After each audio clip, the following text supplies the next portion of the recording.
Morning from a really rather sunny nice Thirsk this morning. Makes a change recently.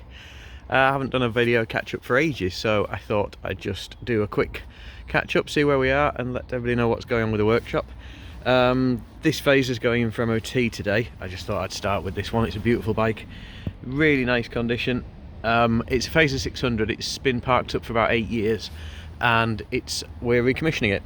So we've had new tyres on it, brakes have been stripped and serviced, engine's had a thorough fluid service, carbs off and stripped out, wasn't starting very well, wasn't running very well, which was obviously pilot jets as usual, and just gunk in the carbs. So they've all been off balanced. It's running really nicely now. Not expecting it to have any problems with MOT, but you never know.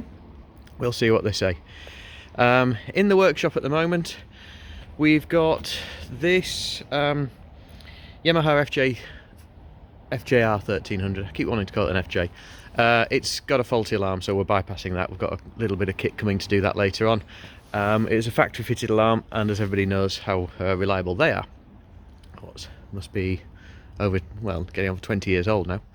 The TRK, the Benelli, it was on its way in with us for charging trouble, but the chain snapped on the way in. You can see at the back there is currently no chain attached to that sprocket. The owner was very lucky. When it came off, you can see what it did to the nuts. Absolutely wrecked them. The chain was just flapping around down there while he was travelling down the A1 at about 70 miles an hour. So yeah, he recognises how lucky he was. Just shows about chain maintenance. He knew it needed tightening and he just pushed it that little bit too far and it came off. He was lucky not to lock the back wheel. 2-hour breakdown beside the road and the bike recovered in. So now it's having chain and sprockets, those nuts replaced, the back sprocket all sorted out, and the charging system sorting out. The Lucky Strike Suzuki, we had the barrels off. We're doing a really thorough, in detail sort of overhaul on this bike. You can see it's got red pot, 6-pot calipers on the front, later upside down forks. It's a VJ21 with some later parts on it. When we got the cylinders off, the power valves were completely worn out. They've all had to be renewed. They've got the new later version power valves in now. All came from Sean at the tuning works. But the engine started up, ran okay, and then started smoking really badly and cracking. Possibly the bike's been parked up for a long time. We don't know its long-term history. We only know its short-term history through its current owner. The crank seals have probably hardened, so it ran for a little bit of time, started sucking gearbox oil in, started burning the gearbox oil, which was the cracking noise. It basically turns into a diesel and starts compressing and bursting the oil. So that crank needs to come out of that to be checked over. The RD400 engine's out. This engine had developed a fault. It seized up a couple of times on its own, and not badly, but just nipped up. So he asked us to try and look into why it was doing it. When we really took it apart, we stripped the carbs and we found grit in them. It was vapor blast grit.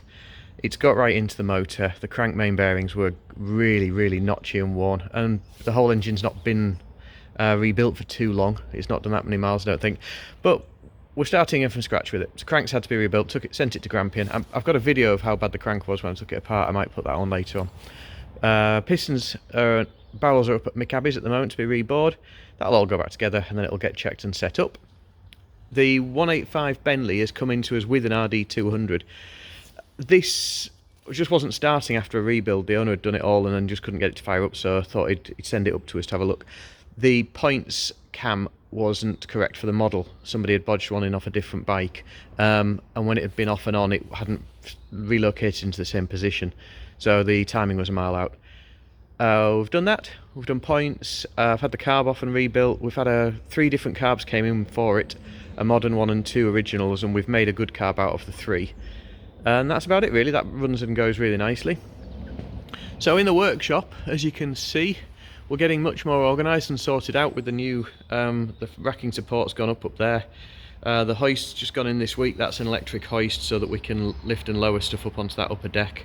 We're going to have a crate, pallet assembly, so that we can put things onto a pallet and lift them up. We've got much better and easier access now to the dyno, so it's not such a trauma trying to get a bike on to test it. We can do it very quickly. This is the Dyno Pro. This is now fully working. A lot of gremlins ironed out, a lot of problems sorted out.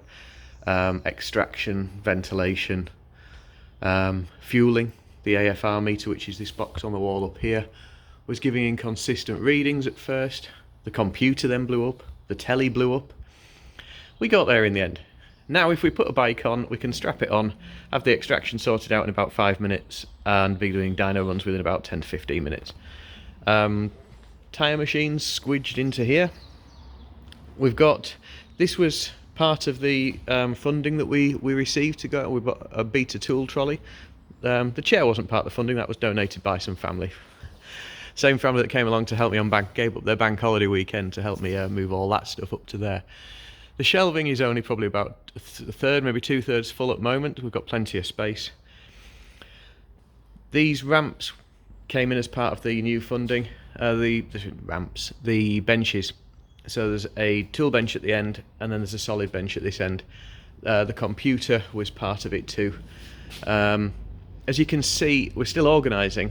I'm still trying to work out where everything really needs to go to live, and I don't want to put anything in the wrong place initially. It's best to try and figure out as we go. On the ramp at the moment, this is the new ramp. It's a pro bike airlift ramp. It's a scissor ramp, so it goes vertically up and down, whereas these other ramps that we have are cantilever, so they actually, you lose space as a cantilever ramp goes up because it pivots forwards to backwards, whereas this just goes vertically straight up, so it lives in the space that it needs, which is a little bit easier. It's also extremely strong and nice and solid, which is why we decided the ST1100 should go onto here. This is having belts done.